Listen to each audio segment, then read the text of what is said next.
Hello everyone, good morning. তোমরা সবাই কেমন আছো? আশা করি তোমরা সবাই খুব ভালো আছো, আর আমিও খুব ভালো আছি। Welcome back to my channel. তো দেখো, সকাল সকাল ভিডিওটা আবার স্টার্ট করেছি। তো সংসারের সমস্ত কাজবাজ কিন্তু আমার কমপ্লিট হয়ে গেছে সকালের। তো কাজবাজ কমপ্লিট করে স্নান করে নিয়েছি, যেহেতু কাল একাদশী ছিল তাই আজকে হচ্ছে পালনি।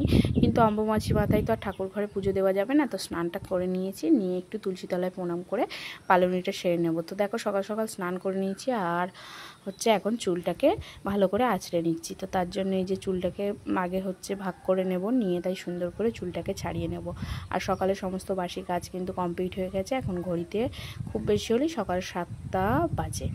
তো চলো চুলটাকে ভালো করে আগে আঁচড়িয়ে ছাড়িয়ে নিই, কারণ চুলটা ছাড়াতে অনেকটাই সময় লেগে যাবে, কারণ কালকে অম্বুবাচী লাগবে বলে শ্যাম্পু করেছিলাম। তো একবারই চুলটা ছাড়িয়েছিলাম, আর তো ছাড়ানো হয়নি, তার জন্য একটু চুলটা ছাড়াতে অনেকটাই বেশি সময় লেগে যাচ্ছে।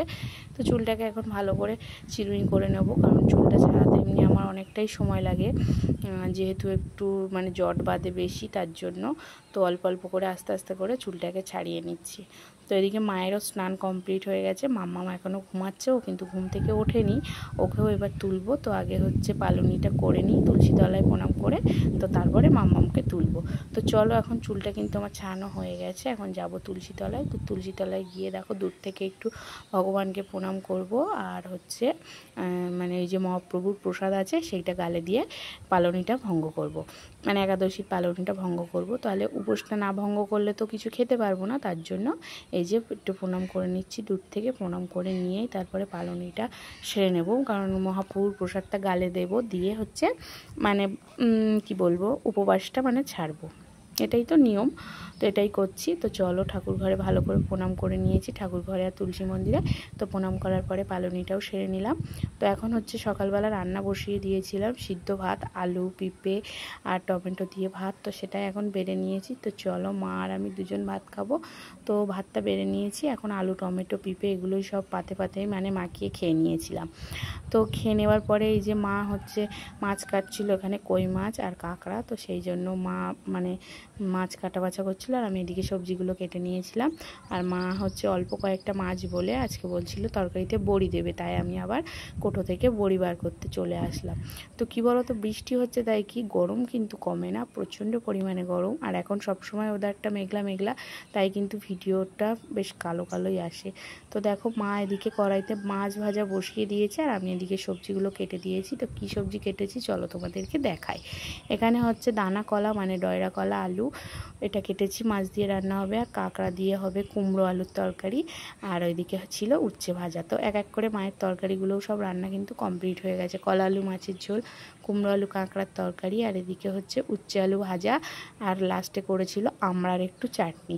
তো এই 4টে তরকারি খুব সুন্দর কিন্তু প্রতিটা তরকারি হয়েছিল। তোমাদের কেমন মনে হচ্ছে দেখে। আর মাম্মামকে খাওয়াবো খিচুড়ি, তাই খিচুড়ি নিয়ে নিয়েছি। আর দেখো, সারাদিন দুষ্টুমি, একা একা দাঁড়িয়ে দাঁড়িয়ে ঘুরতে ঘুরতে কিন্তু পড়ে গেছিলো, সেটার ভিডিওটা ক্যাপচার করিনি। পড়ে গিয়ে মাথায় ফুলে গেছিলো, বরফ টরফ দিয়ে তারপরে একটু কমলো, তারপরে আবার ওকে একটু ভাত খাওয়াচ্ছি।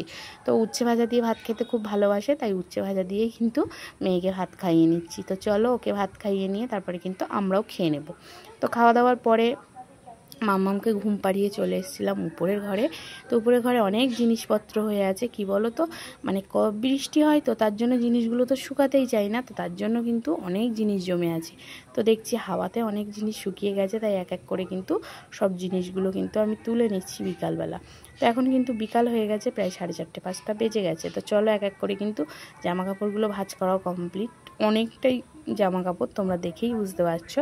তো চলো, এখন সব জামা কাপড়গুলোকে একে একে নিচেই নিয়ে যাব, আর এদিকেও কিছুটা আছে। চলো, নিচে গিয়ে সব জামা কাপড়ের জায়গায় রেখে মাম্মামকে ঘুম থেকে তুলে আমরা একটু যাব রাস্তার দিকে হাঁটতে। তো চলো, তোমাদের দাদাভাই রাস্তার ওই মুখে দাঁড়িয়ে আছে আর আমাদেরকে ডাকছে, দেখতে পাচ্ছ। তো রাস্তায় কিন্তু কাদা জল দেখতে পাচ্ছ, আমি গেটটা লাগিয়ে দেবো, দিয়ে তারপরে যাব। তো চলো, গেটটা লাগিয়ে নিয়ে তাই আমি, তোমাদের দাদাভাই, মাম্মাম সবাই মিলে যাচ্ছি। তো চলো, আমাদের গ্রাম্য পরিবেশ, চারিদিকে কিন্তু জল, মাঠ ঘাট এরকমই খুব সুন্দর। যেহেতু হচ্ছে মেঘলা মেঘলা ওয়েদার ছিল, তাই কিন্তু একটু কালো কালো লাগছে, কিন্তু দূর থেকে দেখতে কিন্তু অনেকটাই সুন্দর লাগে। তো দেখো চারিদিকে মানে জলকরের ভেড়ি, তার মধ্যে দিয়ে গাছ, অপূর্ব সুন্দর। মানে এইসব জায়গাগুলো থেকে বলতো ছবি তুললে ছবিগুলো খুবই সুন্দর আসবে, কিন্তু যেহেতু এখন মেঘলা ওয়েদার তাই কিন্তু একটু কালো কালো মনে হচ্ছে। আর এদিকে দেখো পুরো এগুলো তো ধান চাষ হবে, তো এবারেই সব হবে এখন এই বর্ষাকালের ধানই। তো সন্ধ্যাবেলায় বাড়িতে আসলো জামাইবাবু, তো জামাইবাবু এসেছিলো একটু দরকারে, মানে ঠাকুর করার দরকারেই। তো জামাইবাবু এসেছিলো, খাবার নিয়ে এসেছিলো। তো কী খাবার নিয়ে এসেছে চলো তোমাদেরকে দেখাই। এখন নিয়ে এসেছিলো হচ্ছে মোগলাই, চাউমিন, মানে 2 প্লেট মোগলাই আর চাউমিন। তো চলো সবাইকে এখন থালায় থালায় ভাগ করে দেব, ভাগ করে দিয়ে সবাইকে মানে খেতে দিয়ে দেবো। তোমাদের দাদা ভাই, বাবা, তারপরে মাম্মাম আছে, আমি আছি, জামাইবাবু আছে। তো সবাইকে খেতে দিয়ে এখন আমিও খেয়ে নেব। তো চলো এই টিফিনগুলো খেয়ে নিয়েছি। তো তারপর থেকে আর কোনো কিন্তু ভিডিও তোমাদের সাথে শেয়ার করতে পারিনি। তো কেমন লাগলো আমার এই ছোট্ট ব্লগটা অবশ্যই কিন্তু কমেন্টে জানিও। আর ভালো লাগলে লাইক কমেন্ট শেয়ার করে আমার পাশে থেকো এবং আমার চ্যানেলটিকে সাবস্ক্রাইব করে দিও। তো কে কে মোগলাই খেতে ভালোবাসো? আমি কিন্তু বেশ ভালোবাসি। জামাইবাবু খাবো না করছিল, তাই তুমি না খেলে আমরা কেউই খাবো না, তাই হচ্ছে খেলো। তো চলো আজকের মতো টাটা, আবার দেখা হচ্ছে পরে কোনো ভিডিওতে।